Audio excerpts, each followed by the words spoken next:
How would you like a 15% discount to my daily email, the stack of stuff, the show notes, discounts to the conference, all of that? All you need to do is text the word show to 33777. You'll get the annual subscription with a 15% discount to my daily email. You'll get the stack of stuff, the links to the show notes, discounts to the conference, and so much more.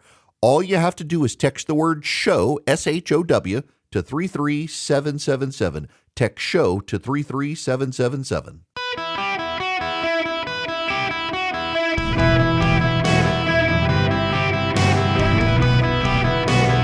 Welcome to the Eric Erickson Show podcast, Hour 3.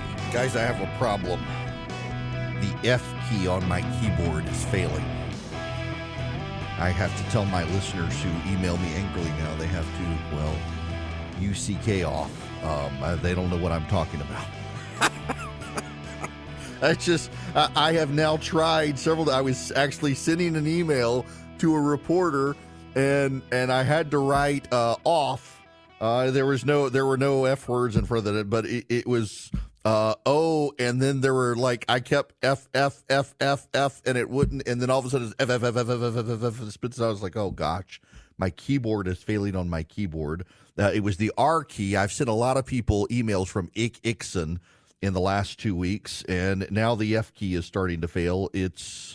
I need a new laptop. Well, guess what? It turns out that Apple's going to be releasing new laptops next week, just in time.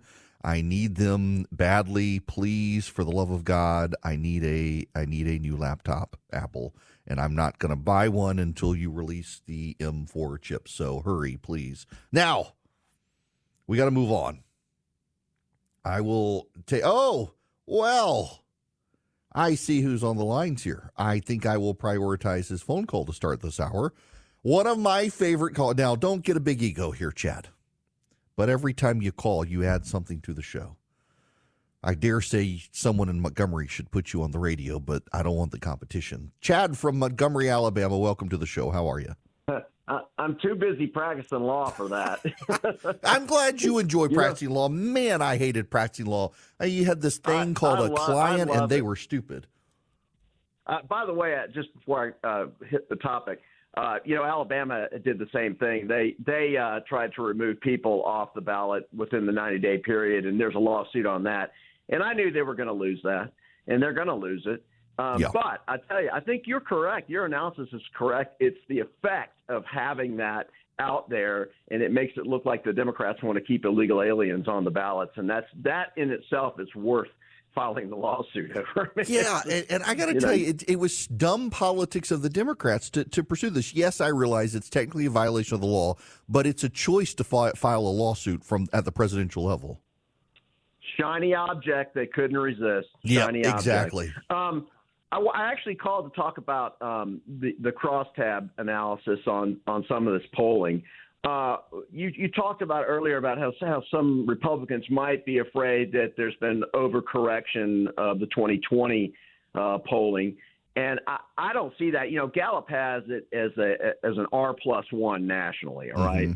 And if you actually go in and look at the crosstabs on these polls, and you see what those crosstabs are showing with respect to African Americans, and particularly African American males, the increase there, and the increase in Hispanic voting for the Republican Party, I think, if anything, we got a 2016 problem again, because that just doesn't jive to have an even race in some of these battleground states that have heavy African American populations, like in Philadelphia and Atlanta and so forth, and to show only like a 1 or a 2 point percentage difference when you have obviously some kind of swing. I mean, you tell me this. A year ago, if you heard that Donald Trump could possibly pull 20% of the African-American vote nationwide, you would say that election is over, wouldn't you? Yep. So what is your honest gut opinion about, whether it's oversampled or undersampled based on what you're seeing in some of these crosstabs in these polls? Okay, that's a great question. And I will tell you, here's my gut. Donald Trump is not going to get 20 to 25% of the black vote. And I'm happy to be wrong. It's what the polls are showing. It's why Democrats think that the polls are overstating Donald Trump's strength. Here's what I actually think is going to happen. They're just not going to show up. That's my opinion. They're not going to show. You see this in Alabama. It's the same thing in Georgia with historic black vote.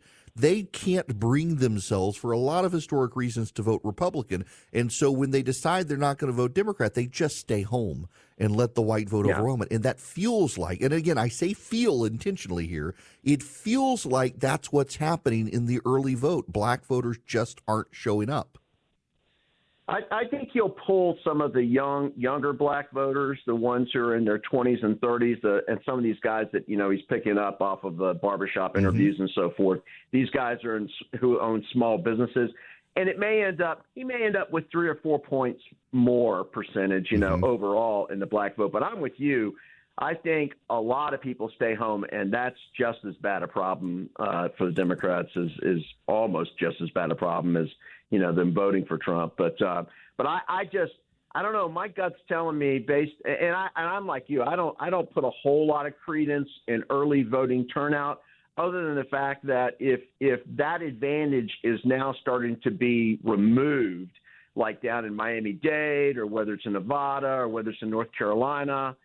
I think that's bad, really bad for the Democrats.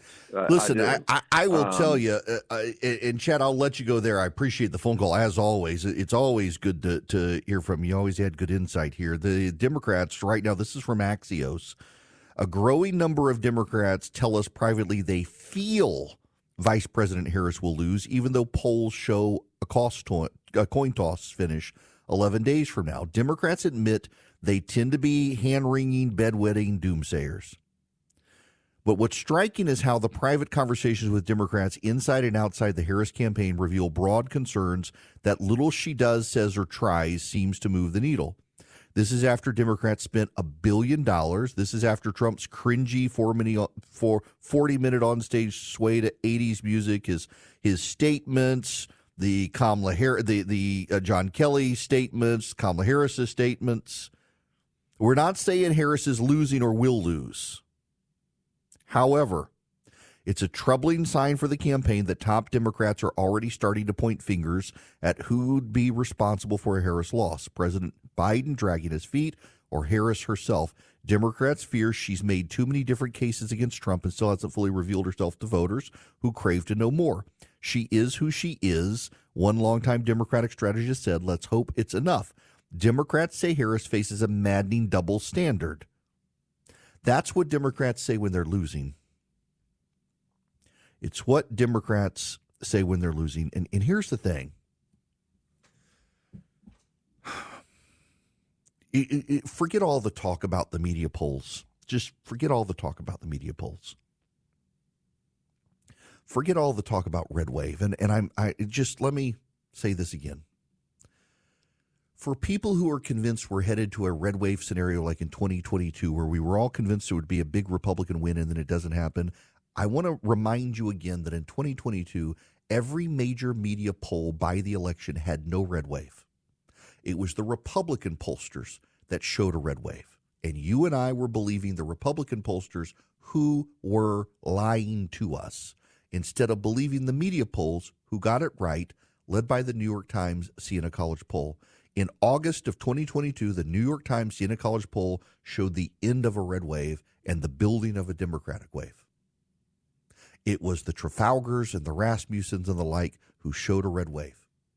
ABC, CBS, NBC, the Wall Street Journal, the Washington Post, USA Today, CNN, the Harris poll, the New York Times, they all showed there would be no red wave, and they were right, and the Republican pollsters were wrong. This time, it's the media pollsters who are showing us that at best for Democrats, this is a tied race. And the Republican and the Democratic pollsters are kind of in line with them. And regardless of the numbers, every poll is showing momentum towards the Republicans, not just the Republicans. So either every pollster in America is wrong, which is possible, or there is clearly an undercurrent of movement towards Donald Trump. Forget all of that. Forget all of the media polls. Forget all of it. Republicans and Democrats are doing internal polling that they're not showing us. And internal polling is not horse race polling.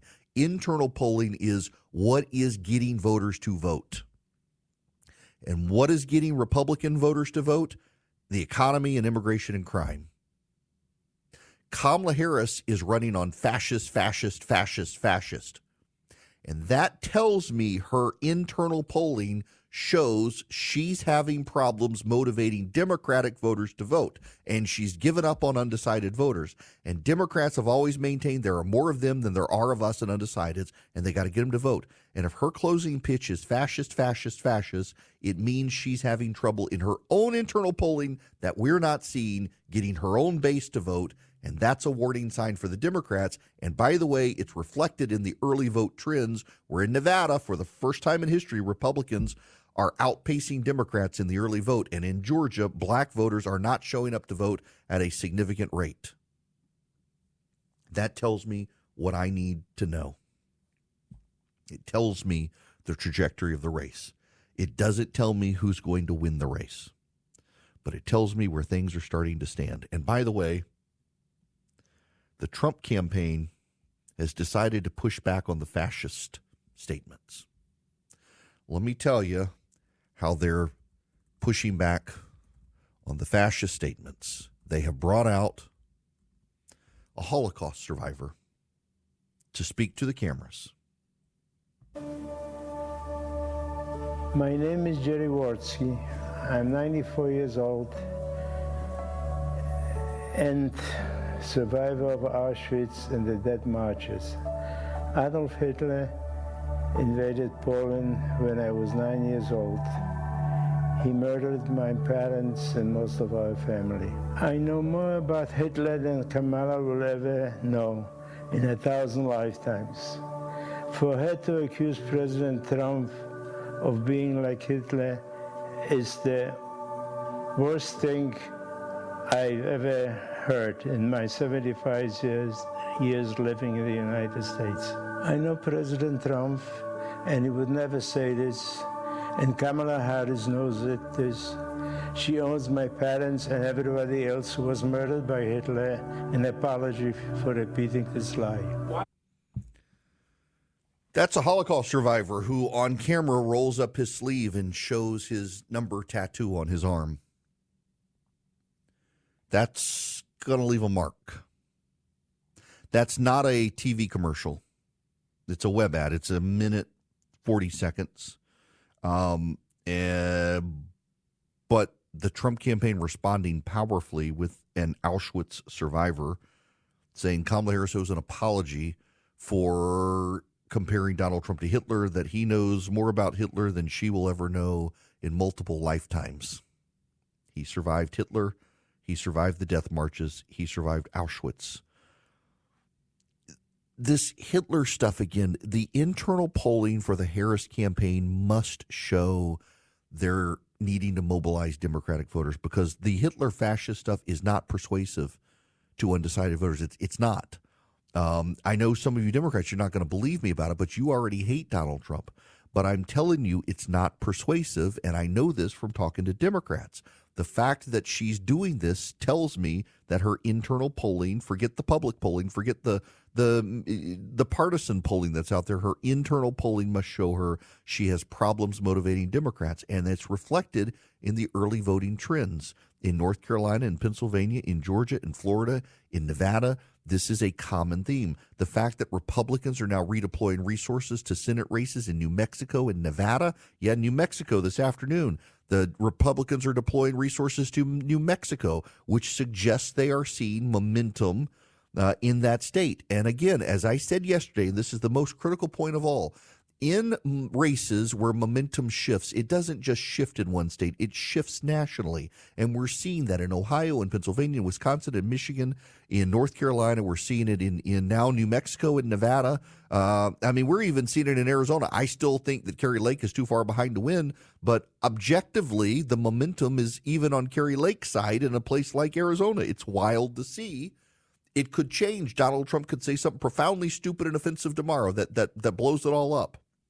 But he's largely keeping his mouth shut, which is a very smart play. Hello there. Welcome. It is Eric Erickson here across the United States. The phone number 877-973-7425. Let's go to Michael. You're up next. Welcome. How are you doing? Good. I have a hypothetical foreign policy question here. All our enemies, Russia, North Korea, Iran, China, all their leaders were there 8 years ago when Trump was president. And knowing his reputation and how he deals with them, if Trump wins, what are the possibilities of these enemies moving militarily on whatever targets they decide to go for now because Biden is president and, before Trump's inauguration? I hope I'm kind of asking that question right. Yeah, okay, that's a great question. It would not surprise me if if Russia, for example, moves more expeditiously to put North Koreans into Ukraine. There's actually a growing body of evidence that even the Chinese are now on the field for the Russians. There's been some videos released of Chinese soldiers claiming that they are on the border between Russia and Ukraine. It wouldn't surprise me if Iran escalates. By the way, the Pentagon has promoted one of the people that is long believed to have close ties to Iran. They put her now right with Lloyd Austin. It wouldn't surprise me at all. Our enemies don't care for Donald Trump. Say what you will. I know if you're a Democrat, you're convinced the Russians love Donald Trump. They were not in Ukraine. With the exception of Crimea, when Donald Trump was president, they stayed out of it because they considered him too unpredictable. I mean, that's part of the point Vladimir Putin was making, and I don't think he was doing some sort of pro-Trump spin when he said it, that Biden is more predictable than Donald Trump. And so to the extent that they have a preferred state-level leader in the United States, they prefer Biden just because he's more predictable to them. They know how to play him. They're not sure about Trump. Yeah, I know. Democrats are so invested in the idea that the Russians are helping Trump, et cetera, et cetera, et cetera. Donald Trump actually imposed harsher sanctions on the Russians than Barack Obama did. So much of it is spin, and they've convinced themselves their spin is truth, and the media is so into their spin. The media says it's true, but the data just doesn't back up the idea that Donald Trump was some disproportionately pro-Russian leader. He said nice things about Vladimir Putin, but that's what Donald Trump does. He showers his opponents with praise to try to get stuff from them. Putin is not smart enough to be played like that, but it doesn't stop Trump from trying. That's just the reality of how Donald Trump operates. And people in the media don't care to pay attention to that sort of stuff. They just want to hate him. Between bank collapses, regulators fighting this unwinnable war with even community banks now being forced to overcapitalize in ways that make them impossible to operate, Swiss America has been the trusted leader in precious metals for 40 years in this country, and they've been warning people about a secret war on cash. If you're interested in safeguarding your hard-earned cash from this secret war, you need to get their free report. They're rated A+ by the Better Business Bureau. Swiss America can educate you on protecting your assets in their report, The Secret War on Cash. To get their free report, it takes less than 15 minutes to read, y'all. Just go to 800-289-2646. It can save your retirement finances. Just mention my name, Eric, E-R-I-C-K. When you call or texting, you text E-R-I-C-K to 800-289-2646. Those of you saying it doesn't affect me, I use crypto. It applies to digital currency as well, The Secret War on Cash. Get the report for free. It takes less than 15 minutes to read. Call or text my name, Eric, to 800-289-2646. That's 800-289-2646. Message and data rates may apply. Greetings, conversationalists. Welcome. It is Eric Erickson here. The phone number 877-973-7425. I'm going to take a pause on jumping to phone calls because I actually want to talk to you a little bit about something. I want to play you some audio from J.D. Vance, who last night at a town hall event where, unlike Kamala Harris's town hall, people could actually ask him questions, he said something that echoes a lot of what I've been talking to you guys about. And I want to play this clip for you. Don't get too personal all the time, but, one of the things I've seen, especially from, some of my wife's friends and some of my friends, is if they disagree with us on politics sometimes, they'll get very personal about it. And if you're discarding a lifelong friendship because somebody votes for the other team, then you've made a terrible, terrible mistake and you should do something different. Like, don't cast aside like most of my family obviously is going to vote for, Donald Trump and J.D. Vance. And if they're not, actually, I need to talk to them. But I've got friends who, like me personally, acquaintances who aren't necessarily going to vote for me. That doesn't make them bad people. And please listen to J.D. Vance. Please listen to J.D. Vance. When you get to the day of judgment, and all of us will, whether you think you will or not, you're not going to be asked what you did to advance the interests of the United States. You're going to be asked what you did to advance the kingdom of God. You're not going to be asked who you voted for. You're going to be asked who you discarded. There are way too many people who are willing to stake out a friendship based on who someone votes for, whose side they're on politically. And I got to tell you, that's a horrible, horrible way to live your life. And it's not just, I know a lot of progressives who are doing that, but I know conservatives who are doing it too. I know people who, because I didn't support Trump in 2016, have had nothing to do with me since. It didn't matter. I supported him in 2020 or supported him now. Nope. Didn't support it in 2016. Not sufficiently loyal. I get this all the time. I get ambushed by people who are Trump supporters who hate my guts because it doesn't matter how much I can defend him or say something nice about him because I criticize him at all. I criticize all these politicians. They are all politicians. If you don't think Donald Trump's a politician, you hadn't been paying attention. He's literally was the incumbent president of the United States running for office again. He's a politician. They all deserve criticism. They're not perfect people. I'm not on either side here. I would prefer his side to win, but I think these days Republicans and Democrats alike, none of them are pure, and somebody's got to point out, particularly from their side, that they need to be accountable. But look, you and I mean, we may have a relationship here on the radio. We may not necessarily be friends, but with your own friends in your real life, your next door neighbors, all of that stuff, if you're abandoning friends because of their politics, that's on you. And you'll be held accountable for that. And I do need you to know that. There will be accountability for you. If you've decided this person in your life, well, they're nothing but a communist. I don't want anything to do with this person. And you've had a relationship with that person before? That's you. That's not them. You got to love your neighbor. It's not hard, or it's not easy. It can be very hard. And let's just be honest here. There are people you are never going to get along with in your life. There are people you are never going to get along with. I'm a pretty laid-back person, and I tend to get along with almost anyone.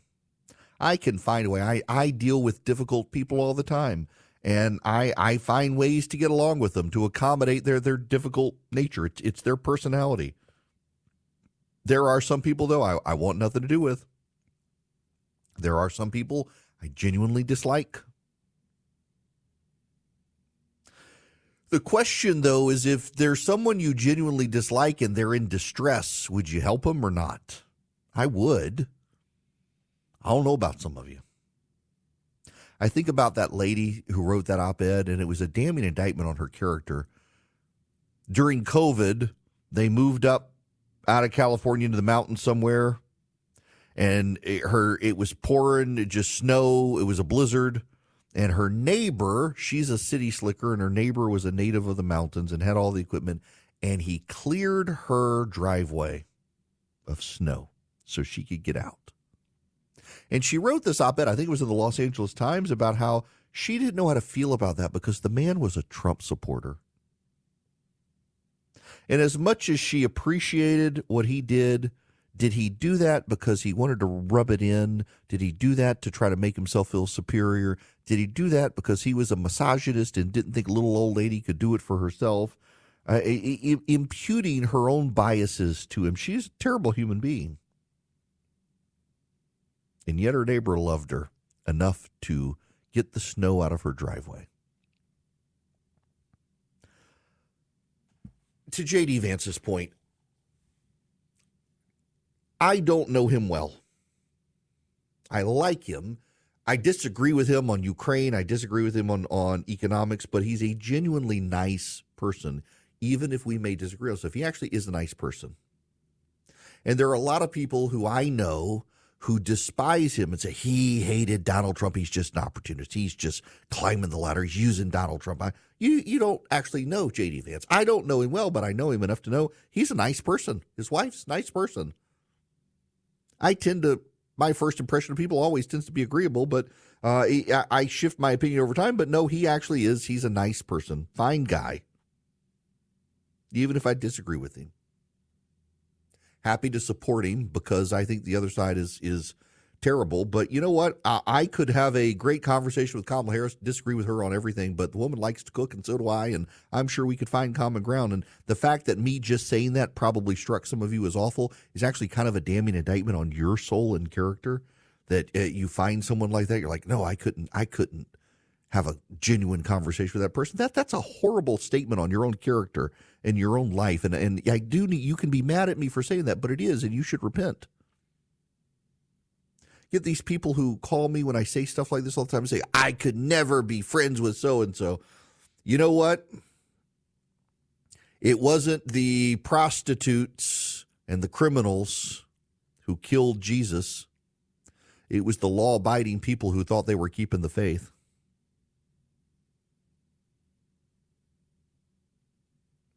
If you can't even try to be civil with someone you disagree with, that's you're part of the problem. I've used the quote a lot. People attribute it to Robert Heinlein and to others, but it's good manners is the lubricant that keeps society going, that keeps the friction out of society, and just being able to be civil and nice with people you don't like is kind of a lost skill. Now, there are some deeply angry people out there. And by the way, it's not all on the left, but a lot of it is on the left. And this goes back to all the data there about the mental health issues and how particularly progressive women are the angriest people, most prone to despair in this country. And I see this all the time. I hear this from friends. I hear this from my kid. You can just spot them on a college campus, particularly among the professorial set. And I want you to understand that if Donald Trump does win this election, we are going to see these people in more despair than we have ever seen them before. Because a lot of them are convinced there's no way he can win. A lot of them are convinced that because they and all of their friends hate him so much and none of them would vote him, that nobody's going to vote for him. They despise him. And they think everyone else does. And this gets back to the John Meacham comment I played at the beginning of the show from MSNBC that there's no excuse for Americans to support Donald Trump. If you do, this is a regressive thing for you to do. He, in his bubble, can't understand why a middle-class person might vote for Donald Trump over Kamala Harris. He can't walk in their shoes. He can't fathom it. He's got this level of righteousness. And those are the people who don't have Jesus in their heart. They can't love their neighbor unless their neighbor does what they want them to do. There's no transactionalism in this life for you. You understand that relationally, you can't be transactional. I know transactional people. It's one of the reasons I don't personally care for Donald Trump is he's a very transactional person. You're either on his team or you're not, and he doesn't want anything to do with you. He's not. I'm not built that way. I don't like it. It doesn't matter. You can't be transactional. And it's a shame for J.D. Vance and his wife to be losing friends of theirs because he decided to be the vice presidential nominee for Donald Trump. You would think if these people were his real friends, they would say, I hate Donald Trump, but I sure am glad my friend J.D. Vance is going to be there whispering in his ear. But they're broken. They're broken. Friends, don't break. Don't let politics break you. Don't be that angry person. The election doesn't go your way. Look, I know if the election doesn't go Donald Trump's way, I'm going to have to figure out how to navigate a horde of angry people convinced the election was stolen despite evidence to the contrary. I mean, you know right now, many of you listening to me, that if Donald Trump loses, your only guess is going to be that it was stolen. You're not going to be able to fathom that people voted for Kamala Harris, even to the same degree that Kamala Harris supporters cannot fathom people vote for Donald Trump. You don't live in the same world anymore. You don't live in the same reality. You can't relate to people who disagree. You can't imagine people would vote for her. So if he loses, it must be stolen because no one opposed him. And it's going to be the same with them. The Democrats are going to be convinced it's stolen because no one they know would vote for Donald Trump. And that's a terrible thing that we don't know people anymore tribally unless they're on our side. It's a bad, bad thing to do. Back to J.D. Vance's point. If you can't be friends with someone because of who they voted for or the political positions they take, you're the bad person in the relationship. You are. If you can't enjoy someone's company because you know they voted for someone you don't like, you're the bad person. Love your neighbor. Keep politics out of those relationships, please. All right. Juanita, I'm going to let you be the last caller today. Welcome to the show. And Juanita, how are you? Hi, Eric. I'm great. How are you today? Good. Love your show. The reason I was calling, it's something's been bothering me for a long time. And I don't understand the way the Democrat Party relates to women. I mean, I'm a well-educated white suburban female. I just feel like they insult our intelligence. The only thing we should care about all the time is abortion. I don't vote social issues. I vote economy, foreign policies, those kind of things. And I feel like they talk to me like I'm too stupid to understand those things. Well, you mean like they talk to black voters, Juanita, that if you don't vote for the Democrat, you're going to be put back in chains, and that's how they approach black voters. Boy, I'm glad you called here. You know, this is the product, and this is going to be the long-term poison, I think, of the Democratic Party, and why black and Hispanic voters, not the majority, but enough of a minority are moving to the right that it's costing the Democrats everything, is because they have lost the ability to treat individuals as individuals. They lump every woman together as your issue is abortion, and that's how I'm going to talk to you. They lump every black voter into your issue is civil rights. That's how I'm going to talk to you. They lump Hispanic voters into your issue is immigration, and that's how I'm going to talk to you. And it's because they've embraced identity politics. They've turned it into their idol. It's how they approach every issue under the sun. Identity politics. Black people care about this. White people care about this. Women care about this. Hispanics care about this. Men care about this. And they've lost the plot. They've completely lost men because of it. They're losing Hispanic and black voters the same way because of it, because they've lumped people into this single issue identity politics thing, and they can't address people as they are. People are multifaceted. People are complicated. People have contradictory views on things. People can hold two competing thoughts in their head at one time, and Democrats seem to be incapable of understanding that, and that is why they're in a position where they're running against a man a majority of people in this country say they dislike, and yet they're only tied with him because they can't talk to people outside of that identity politics. Now, I got to tell you guys about the Eden Pure Thunderstorm before I get out of here. I had to use my Eden Pure Thunderstorm this morning in my car. I did an event last night. It was a charity event. I brought my humidor to my favorite restaurant table in Maine. We were able to raise some money for a local charity in Roswell, Georgia. And I was surrounded by people who were smoking cigars out of my humidor and myself. And I got in my car and I drove home. And this morning, my car smelled like an ashtray. It stunk. My clothes stunk. Everything stunk. Well, I got my Eden Pure Thunderstorm out of my travel bag. Small enough, keeps it in my travel bag. Got it in my car, has a USB outlet. I plugged it in. I turned it on. I closed my car. I walked away. I came back in 10 minutes. No cigar smell. It works. It wipes out all odors. Any odor, it wipes them out. It also gets rid of the dust and the pollen floating in the air because it's an air purifier and doesn't use filters. It's great. You don't have a filter subscription. You can buy one, get one free this week only, EdenPureDeals.com. The discount code is Eric Bogo. And by the way, the BOGO goes away after today. So if you want to buy one, get one free, buy 10, get 10 free, you go to EdenPureDeals.com and you put in Eric Bogo, ERICKBOGO. Go to EdenPureDeals.com. Put in Eric BOGO as your discount code. You can buy one, get one Eden Pure Thunderstorm free. Buy 5, get 5 free. Doesn't matter. EdenPureDeals.com. Discount code Eric BOGO. Greetings, conversationalists. Welcome. It is Eric Erickson here across the United States of America. Can I just say I'm ready for the election to be over, and I think I speak for everyone here. I'm exhausted by it. And the thing that I do find that I hate about our system as opposed to many other systems of government around the world is how long our election seasons last. We don't have snap elections that are over with very quickly. They go on forever. And the moment this election is over, we're going to be talking about 26 and 28 already. The implications are already there. I will resist as best I can, but it's going to happen. We have defined ourselves around elections, and it's exhausting. The clock, at least, is ticking on this one. For many of you, tomorrow, Saturday, the 26th of October, might be your last day to vote early. You don't know what Election Day is going to bring. It could bring a hurricane. It could bring a blizzard. It could bring a torrential downpour. If you can vote early, I encourage you to vote early. Probably too late to get an absentee ballot in the mail, but you can show up and vote early. What's going to happen now with these campaigns? Today is kind of the cutoff day for campaigns, maybe tomorrow.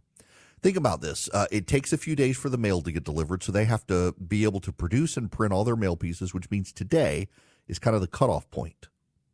They've got to be able to produce their ads and get them to TV stations, which they can do over the internet now, but still they got to be queued and ready to go. And most of the ad markets are full. There's not spots left to be able to add more ads. So that's kind of done. So all of your ways to persuade new voters to come to you through ad and mail is over after today. It's all about turning out your base. I would submit to you again, having run campaigns for quite some time, that if the Harris campaign is closing on the issue of fascism in America, their internal polling, forget the public polling, their internal polling shows they're having trouble generating turnout from their own base, and they're trying to scare those people into voting because the fascism argument is not an argument that is persuasive to undecided voters. They would not be undecided at this point if they were scared about fascism. This is an argument for the base of the Democratic Party. And so what this tells me at the end is the Democrats are struggling to motivate their voters to turn out. And maybe they can figure it out in the next week, but they're running out of time to make a difference.